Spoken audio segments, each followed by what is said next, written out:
Hey there, everyone. Welcome back to the Divorce Decision podcast. I'm your host, Kari Hoskins, and this is the final episode of our three-part series, Can This Marriage Heal?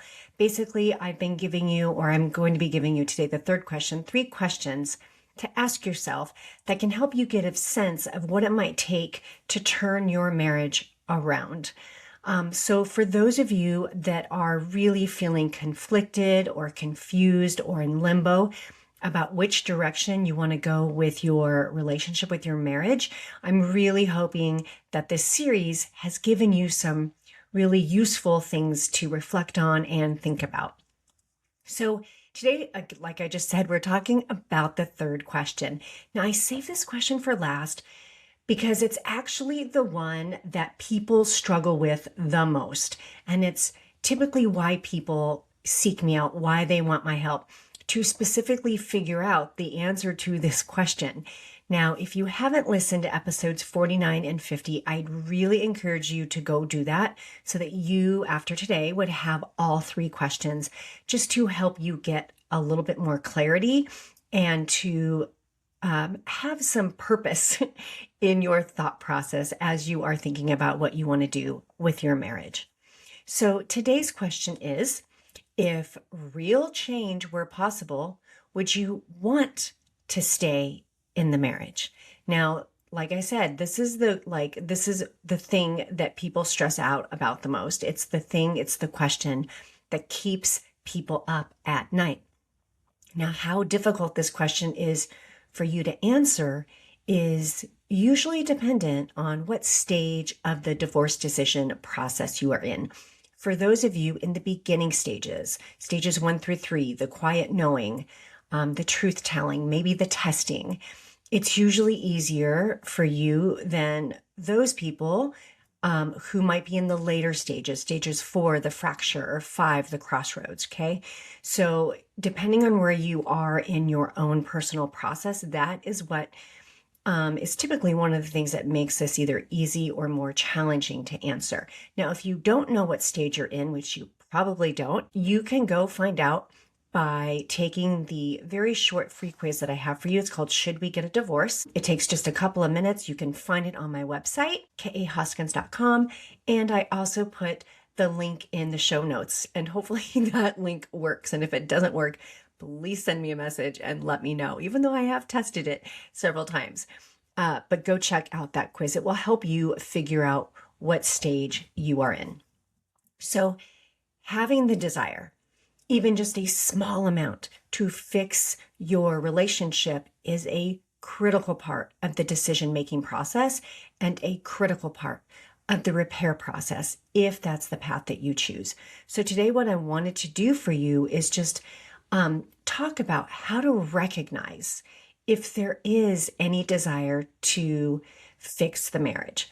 And when I say that, what I mean, I don't mean from panic, I don't mean from guilt or from fear of the alternative. I mean actual desire to make things better with your spouse. Okay.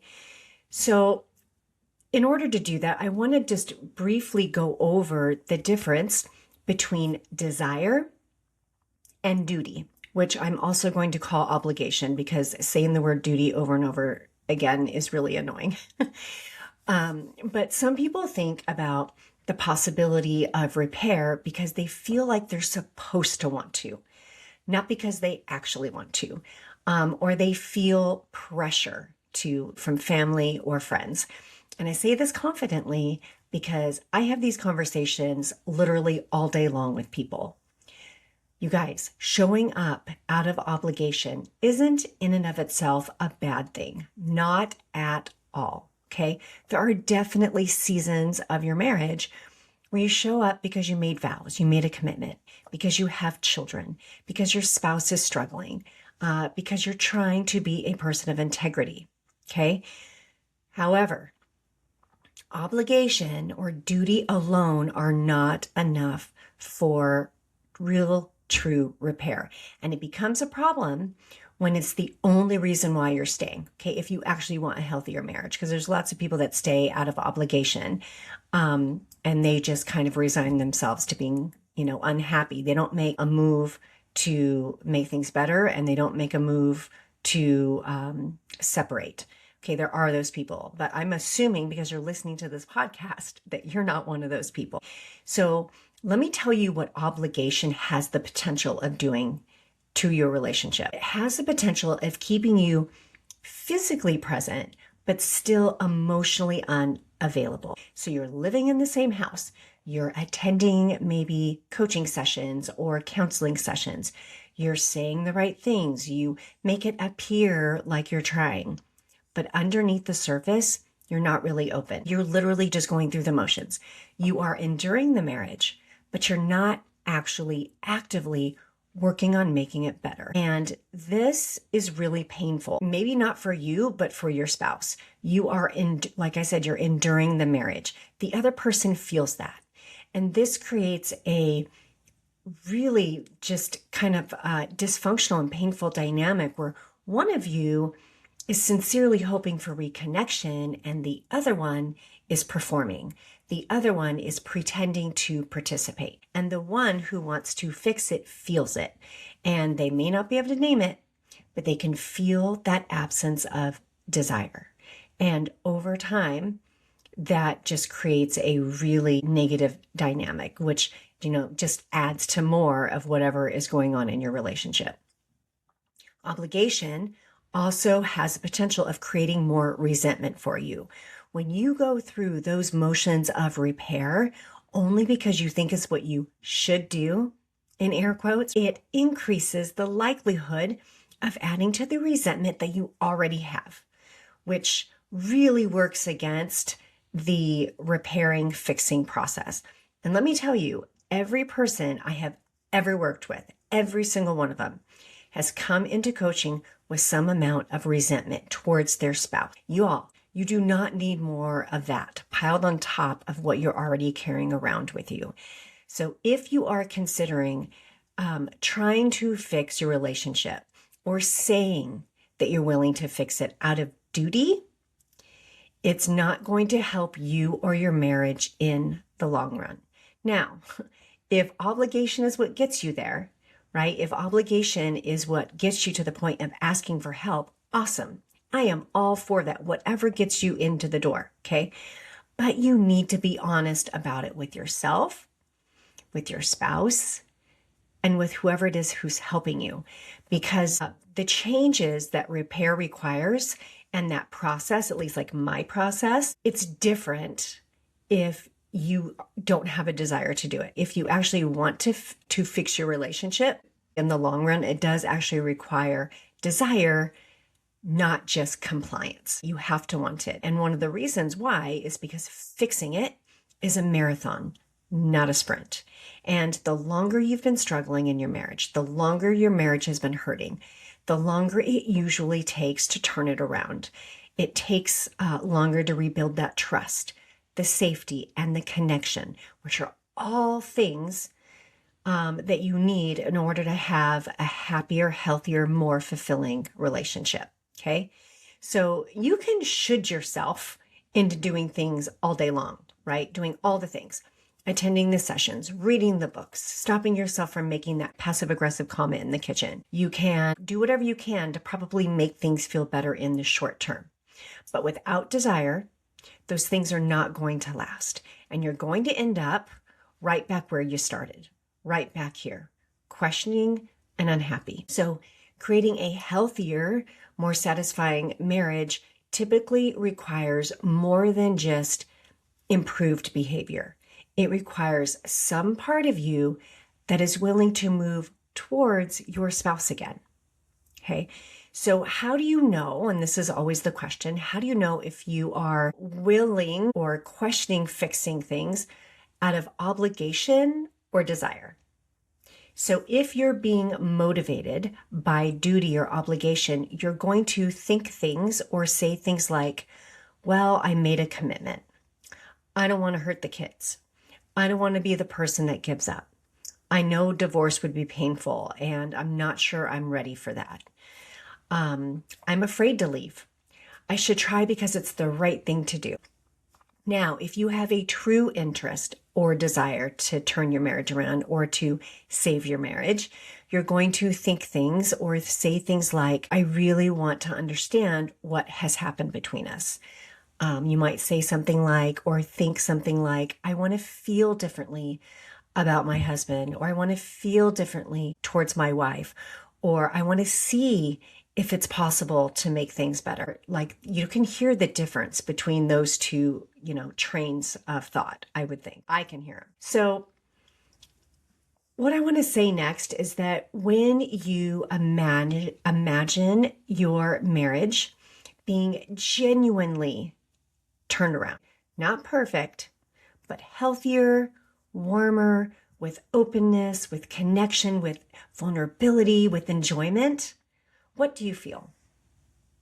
Not what you're supposed to feel. I want you to picture that in your mind if you can. What comes up for you? Is there a small flicker of hope? Is there curiosity? Or does it make you feel kind of flat or exhausted or skeptical? That answer tells you where your head is at and where your heart is at right now. And that is really important to pay attention to.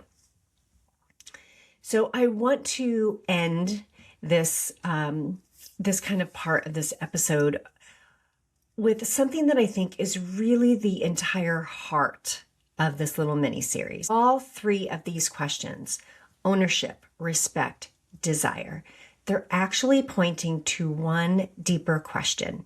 And the question is this: are you both willing to become the kind of people who could help your marriage heal? A marriage does not magically get better because two people love each other. There are so many people out there who love each other genuinely, and they cannot figure out how to build a happy life together. A marriage only heals when two people are willing to become the kind of people who can make it work. And that is a question that only you can answer for yourself. So I want you to remember this. These three questions are not a pass or fail test for your marriage. This is not a, well, we got 2 out of 3, so I guess we're fine. Or we got 2 out of 3, I guess we're doomed. That is not how relationships work. In fact, almost all the couples who come to work with me, there is one spouse who already has one foot out the door. There is one of them who does not know if they have enough desire to fix their relationship. One spouse who can only honestly answer yes to one of those questions. Okay. So that is super, super common. I just wanted to, give you these questions because they were really meant as a way to help you pay attention to the conditions that make healing possible. It's not a guarantee. It's simply an indicator of how likely it is that you can turn things around. Okay. So is there ownership? Is there respect? If there's not respect, are you willing to try to get it back? And is there desire? Do you actually want to repair or rebuild the relationship? Or are you just really wanting relief from the pain?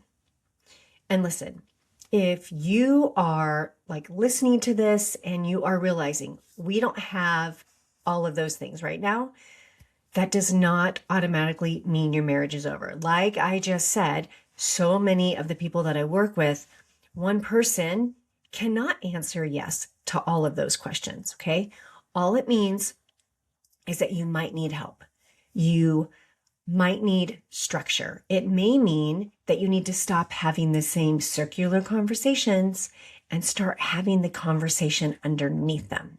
It may mean that you need to get more clear on where you actually are in this process, because there is a big difference between I don't know what I want to do and I think I'm done.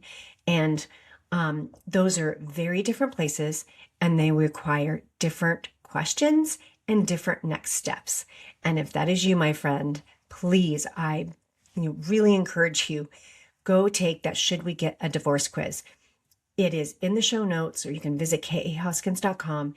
It will help you figure out what stage of this decision-making process you're in. And when you get your results, I tell you what the stage means, and I give you questions to consider so that you can start working on becoming more clear about what it is you might actually want. Okay, my friends, that is what I have for you today. I'm Kari Hoskins, and this is the Divorce Decision Podcast. Have a great day.